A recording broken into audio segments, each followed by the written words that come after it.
How much can digital marketers make? We'll tell you in this video. Let's go.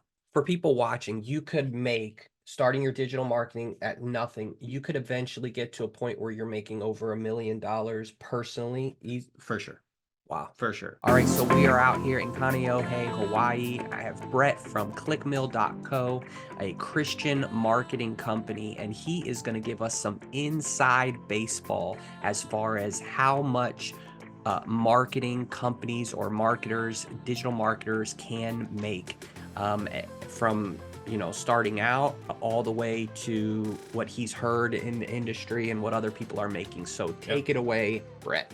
Awesome. Hey guys, Brett here, Clickmill. When I started, and I mentioned this in previous videos, but we started sending just thousands of emails by hand, moonlighting after both of my jobs, at night. My wife was doing this with me, and the clients we were taking on were $200 a month. Now, looking back, I would never recommend someone take a client for $200, but I also didn't have anybody giving me any advice. So we were He had just no idea he we was trying I to. just slapped a price on it, and that was high to me. I was like, Yeah, "Oh my gosh, if I could just have 10 of these, yeah, then I could quit my day job and it'd be 200. it's Like that great. seems reasonable." And then you start getting in and you realize, "Whoa, okay, there's actually a lot of work here." Yeah. And then you end up slowly phasing out anybody who's not willing to pay more than 200.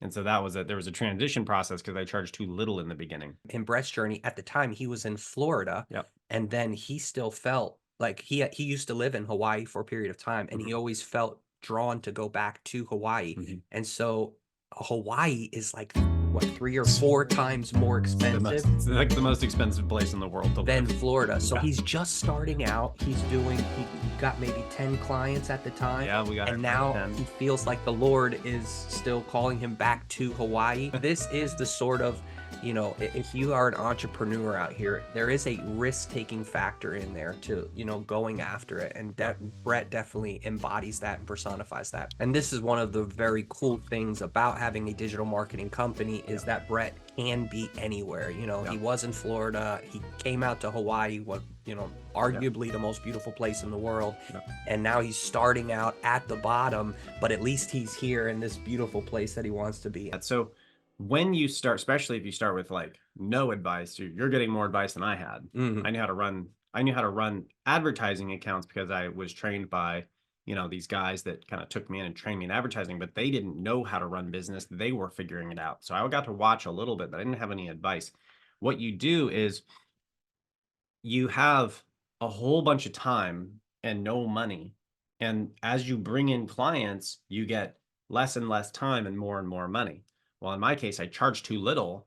And so I had like less and less time and a little tiny bit of money. And so it actually stunted my growth for a couple years because I Mhm. had to basically start telling people like, hey, we love you, we care about you. Also, we got to raise our rates. And so we were raising rates and phasing out clients that weren't willing to pay more because the amount of work, was coming to light. So this kind of brings up the 80-20 rule. Talk about that because that's a huge part of your life. Yeah, it is. And this is something we talk about on the back end of our subscription plan and everything, is a lot of these models for making decisions. And so we started out asking for so little money with these we didn't know I didn't know how much work these accounts took at the time. And so we started asking for so little, and then you run out of time, so you can't grow anymore, but you've got clients that aren't really paying very much money. So what do? Well, you do this. It's 80-20 is from Pareto. the Pareto principle, which was a mathematician who said 20% of the fruit or 20% of the good stuff that you're getting, excuse me, 80% of the results that you're getting comes from 20% of your effort. And so much like, those of you who've read the 4-Hour Work Week, I went in and looked at the clients and I said, okay, which clients are bringing in 80% of our income? And it's like 2 clients are Mhm. bringing in 80%. And then Wow. I've got these other 12 or 13 clients that are paying nothing, basically, and they're creating the most problems. They're calling me in the middle because they don't know the value. Like they don't know how much works on the back end, and so they're just thinking, we're goofing off over here, and they're trying to get the value, and the $200 means more to them than the $600, $700, $800 means to the big clients And on because on the flip side, the uh-huh, 20% of your clients cause 80% of Of your the problem. headaches Yeah. oftentimes. Yeah. So like Tim Ferriss talks in 4 Hour Work Week, he says, he just decided to get rid of them. So the first thing I had to do was open up more time. And so I started raising prices and just saying, hey, we really want to do a good job for you. And right now we've just got to be bumping it up. So when the initial contracts expired, we started bumping those up after maybe the second year. And so we started phasing out a lot of the clients who were unwilling to go by new rules and follow the new contracts and things. And so we actually had a big dip, you know, So what was your years in. what was your phase? Because I know that's a scary thing. Okay, you don't know if all of your clients are going to leave, but you're Yep. like, okay, I just got to do this. So where did you go from 200 to 300? Where'd you go from? Where did you Yeah, jump? Where was your initial jump? You well, remember? this is great. Yeah, so I went from 200 and then I kind of went to, and this was on one particular service, but I went from 200 and then we just were like, okay, we'll start charging 300. And then people are like, okay, with new clients. Mhm. So some new clients came in, it's like, well, 300. And they're like, okay. And then we're like, okay, well, how about 400 with some Yeah. new clients? And then they're like, okay. Because you don't And know. yeah, you don't know until everybody starts telling you no, you're like, okay, well, I guess that's That's where my it's capped market. out. Yeah. And so we've kind of found a good spot with that. And we've seen what other people are charging. It seems to be roughly in that vicinity. Mhm. We started kind of bumping up, and then I was being asked to do some consulting. And the consulting, I was just like, okay, $40 an hour Right. This is great. again, having started from like, I didn't grow up with money. I didn't grow up with people who owned businesses. I didn't know any of this stuff. So I'm just Yeah. trying to figure it out. And it's like 40 an hour. If I was making 40 an hour, it'd be crazy. Yeah, at Haverty's, you're Right. making what, 10, 12 Who bucks, knows? whatever. Yeah, it's not even, yeah. And so it's So you're like thinking 40 an 40 an hour hour is to talk great. about something that I'm Oh my working? God. Yeah. Yeah. And so and so yeah, so I start charging 40 and I just left it there. I never even thought to raise it. I was like, this is great. But then none of the clients they're paying for consulting are listening to the advice. And I'm like, man, these people are so hard to work with. And at This that is point, great. Yeah. I got my mentor. So I actually bumped into another really Christian, godly guy who, aligns with my worldview and everything and runs a very large, multi-million dollar a year marketing firm. And I'm like, would you mentor me? Yeah. And he's like, yeah. Day one, we sat down. He's like, you need to charge $150 an hour and you do it yesterday. And he's like, tomorrow you reject Wow. everything under 150. And I was like, no one's going to pay for that. No one's, That's what you think, no right? way. And then, no, he's like, no, more people will pay for it. And I was like, I don't get it. That's I upped it to 150. And now I primarily just do a lot of consulting and the marketing I have my team do. But it's like, we have more people wanting consulting than ever wanted to consult. And they're happier to pay for it. The people who are only willing to pay 40 an hour really value that $40 and they're going to try to wrestle. Oh, I'll only do 30. People who have 150 an hour to pay, they're like, yeah, no problem. That's normal for consulting. And they listen to it because they know the value of the $150. Okay, so let me say that, being in music, when I'm trying to get my name out there and stuff, and normally back in the day, people would just, sell their CD for 10 bucks. And then it's like, well, nobody wants to pay $10. I know what I'm going to do. I'm going to give it away for free. As soon as I start going away and giving my music away for free, nobody cares. Nobody wants the music. Why? Trash is free. Yeah, why? Because I've now placed a value on that music. I'm now telling people my music is worth nothing. Will you listen to it? Don't give away your album for free. Yeah, don't do that. Okay. And so in the same way, Brett, when he was doing it for $40, he had a certain clientele that wouldn't even listen to his advice because, hey, this guy's only doing $40. But when he upped it to 150, first of all, it moved him into a different clientele. The people who couldn't pay that, they didn't even ask. They phased out. They phased out. And then because people are paying more money, they're more willing to listen to that advice. So it's really crazy how the psychology, think about when you go to the store and something costs, it's like it could be two of the same exact thing, but one brand is charging you 20 bucks and the other brand's charging you 40 bucks. In your mind, you're kind of like, well, that must be better. That must be better. And the same thing follows with charging a higher rate. If you're charging 150, they just assume that you're worth 150 because you're charging it. You must have the confidence. You must have the experience. And in that case, I did. I just didn't ever have anybody telling me what to price stuff at. And so I did have the experience for 150, but they would just assume it even if you didn't. Okay, awesome. So talk about, you're already doing over 1,600 people coming to your website every day. You have your subscription service that's really doing great. You got people from all over the world coming in, interning, watching your videos. So what have you heard? You talked about your mentor. Talk about some of the potential for what people can earn as a digital marketing company. What my mentor recommended to me is base everything off of a $150 an hour rate. So if it takes you 4 hours to fulfill a service every month, then it's 150 times 4, and that's the package price. I would say if you're going to land your first client, try to start at $1,000 a month. Wow. Like when you reach out, minimum service is 1,000, unless it's something like, let's just say, a low-end Google Ads account. And then, again, if it's like 4 hours and you're just going to stack ads accounts, then cool, $400 a month. Definitely not less than 400 or 500 a month for an account that takes a couple hours a month. But if you're doing something like search engine optimization and you're going to be offering an SEO service, minimum 1,000. Because you don't want to charge too little on the front end, because you're going to be stuck with them for a while, and you don't want to tank your reputation by not fulfilling your promise. You don't want to charge too little either. And the encouragement I would say is this: there's always someone who's willing to pay more. So when you start, you do have a limited number of opportunities, and the more you build your reputation, the more you've got clients who are like, oh, we love these guys.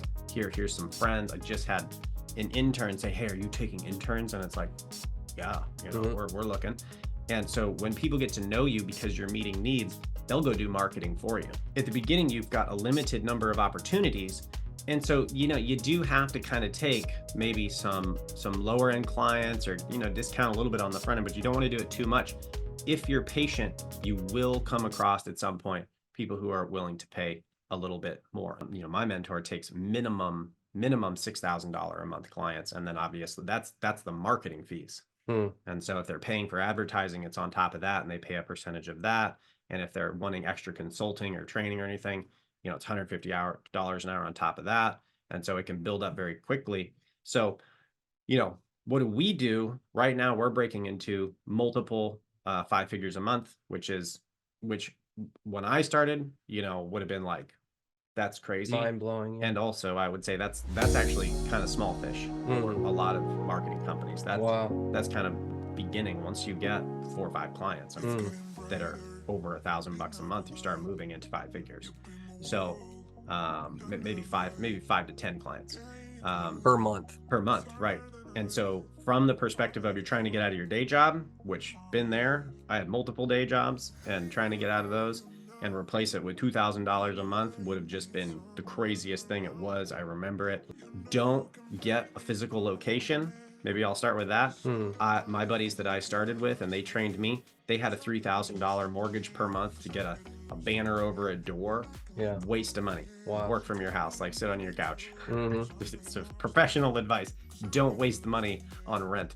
You pay for a few softwares every month, and you're gonna make a really good margin on the front end. Maybe later you can get brick and mortar, but you just don't need it on the front end. So for me, we're pushing multiple 5 figures a month, and in regard to my mentor and other people, it's just scaling. It's just as your time gets tight and your money goes up, you exchange the money for a team member, or whoever it is that does it, AI or automation software, and then you get more time back. So you're always just repaying money for more time, and you're making sure you're making a profit in the process. So your money is slowly going up every month while you're exchanging the money for more time, and you're just always buying your time back until at the end you have all your time and the whole thing's automated, and you can just step away and live a life with passive cash flow. That's one of my goals. I don't want to not work, but I want to do only the work that I want. Like this is super fun. Yeah. In regard to like my mentor, you're talking about multiple 7 figures a year. So millions of dollars. Yeah, you're talking hundreds of thousands of dollars a month. And so and whatever that means, you know. That's his company that is making that, right. And then of course he's doing very well based on that. And that's just the company. Once you have that type of cash flow, you can start looking at investing in other companies that other people run. Mm. And so some of those, not all of them, but some of them will be profitable and then produce returns that also pay you. And you can see So how you could very quickly So kind of you step could, out. for people watching, you could make, starting your digital marketing at nothing, you could eventually get to a point where you're making over $1 million personally. For sure. Wow. For sure. There have been times where I've had $500 and $1,000 an hour situations. I'm not directly billing it that way, but the way the numbers worked out, when you make decisions, you have to know how to make them correctly. And that's one thing we go into a lot in the subscription plan over at ClickMill. I mean, I started broke. I lived in a $300 a month apartment. My wife and I moved in, and you remember the apartment. Of course. And we moved in, and I remember, it's so funny. She cried when we moved into this place. And the walls, I don't know if you remember, the walls were, we didn't know the color. We couldn't figure out if it was vomit color or flesh, but they were some kind of weird yellowy orangey paint color, and the floors were so dirty.